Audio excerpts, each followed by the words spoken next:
It was George Knapp's bombshell 1989 interview with young scientist Bob Lazar that opened the door to new UFO sources. Two really important things that happened in association with that project.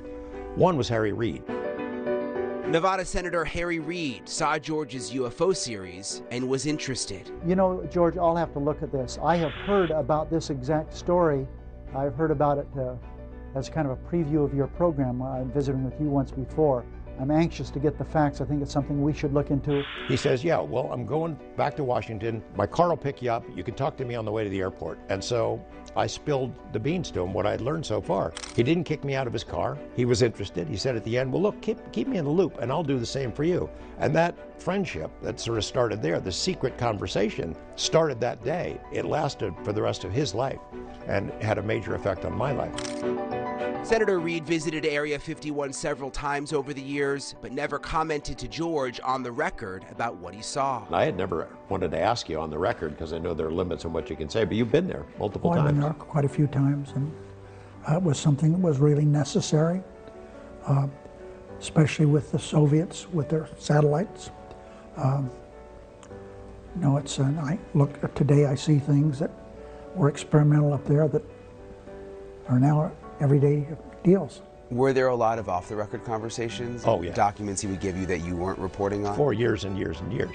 It would ebb and flow at different times, depending on what else I was working on. I'd go to Washington, if not every year, every other year, to interview our congressional delegation, and always made a point to spend time with them. And he'd always pull me aside, and we'd have our own little UFO conversation out of ear reach of his staff. Drove them crazy.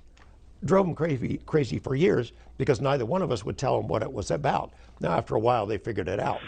And George, as you know, I became terribly interested in this.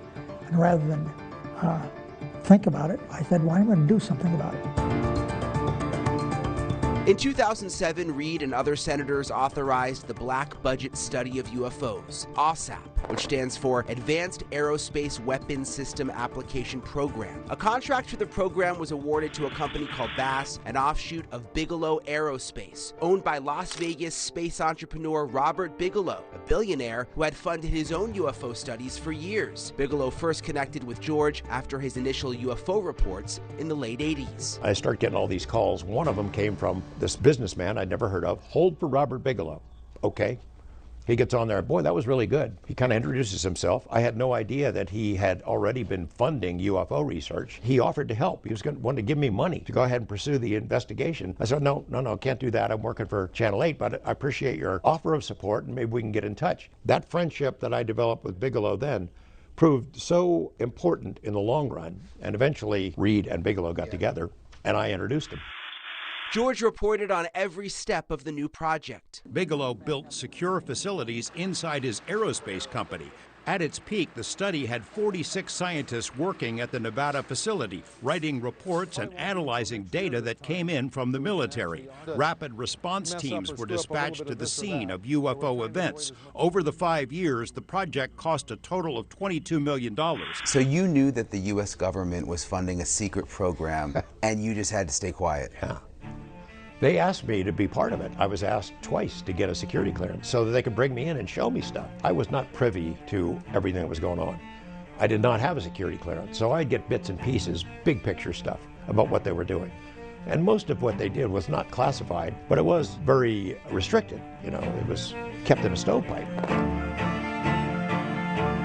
And during the 5 years of research, Robert Bigelow's team made an unexpected finding. Details of a UFO resembling a tic-tac off the west coast of the United States. Over a 2-week period in late 2004, an unknown 45-foot-long tic-tac-shaped object played cat and mouse with the U.S. Navy off the coast of California. Even before a bombshell New York Times story on the tic-tac, George knew about it. The USS Nimitz aircraft carrier and its support ships, carrying the most sophisticated sensor systems in the world, repeatedly detected recurring glimpses of the tic-tac, but were unable to lock on. On November 14th, F-18s were ordered into the area and saw it up close.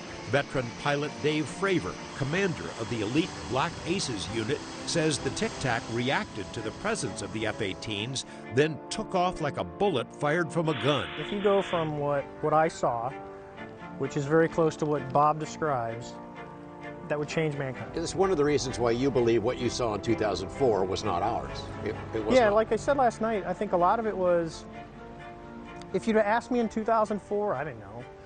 My thing is, it's now almost 15 years later, and that technology is still, no one has figured it out or no one has seen it. You can hide stuff for a long time, but hiding stuff for 15 years is, I think it gets harder and harder. Something that revolutionary. Yes, I mean, that's literally, why would you hide a huge technology leap for mankind if you have it?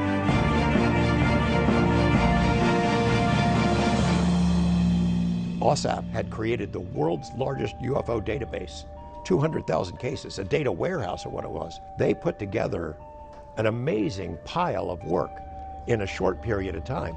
A stack of documents, if you printed out the pages, would be taller than either of us. In-depth reports about different topics. The Tic Tac, there's an investigation, an explanation of the Tic Tac that is so much more advanced than anything that anyone has seen. Congress has not seen one page of that stuff. The public hasn't seen one page of it. Where is it all? Good question. I don't think the DIA can find it.